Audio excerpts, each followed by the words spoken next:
Hello, good afternoon. কেমন আছো তোমরা? আশা করি খুব ভালো আছো। এই দেখো, কাতলা মাছগুলোকে সুন্দর করে নুন হলুদ মাখিয়ে ভেজে নিলাম। এই কিছুটা ভাজা হয়ে গেছে আর এইগুলো ভেজে নিয়েছি। এইবার আমি আজকে কী করবো জানো? দই কাতলা। হ্যাঁ গো, দই কাতলা।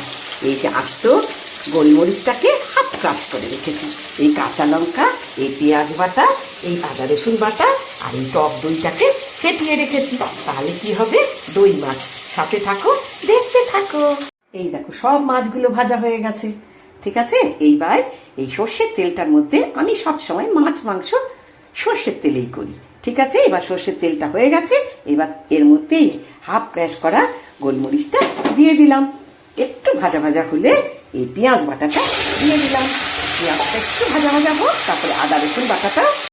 এই দেখো, পেঁয়াজটা যখন এরকম ভাজা ভাজা হবে তখনই আদা রসুন বাটাটা দিয়ে দিলাম। এই বড় বড় 3 চামচ আদা রসুন বাটা আছে। এখানে 12 পিস মাছ আছে। ঠিক আছে, এই দেখো, যখন এইরকম হবে তখন সামান্য একটু হলুদ দেবো।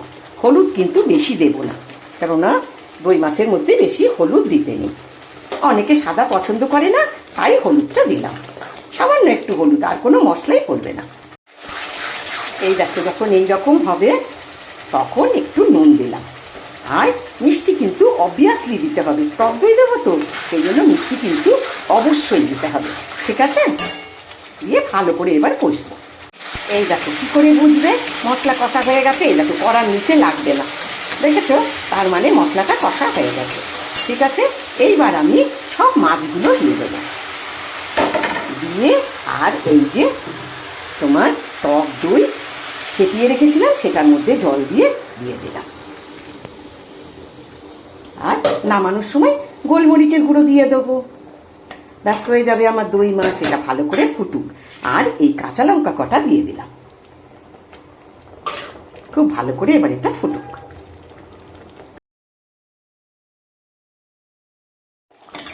এই দেখো, মাছটা যখন এইরকম ফুটবে, একদম নামানোর সময় এই গোলমরিচটা এইরকম ছড়িয়ে দেবো। এই গোলমরিচের গন্ধটাই ইনহ্যান্স করবে দই মাছটার মধ্যে। অসাধারণ টেস্টি হয়। ঠিক এইরকম করেই তোমরা করো আর সবার ভালোবাসায় আপ্লুত হয়ে যাও। Love you all. খুব ভালো থেকো তোমরা, সুস্থ থেকো। ঠিক এইরকম করেই কিন্তু দই মাছটা করবে। দেখো, খুব টেস্টি হয়।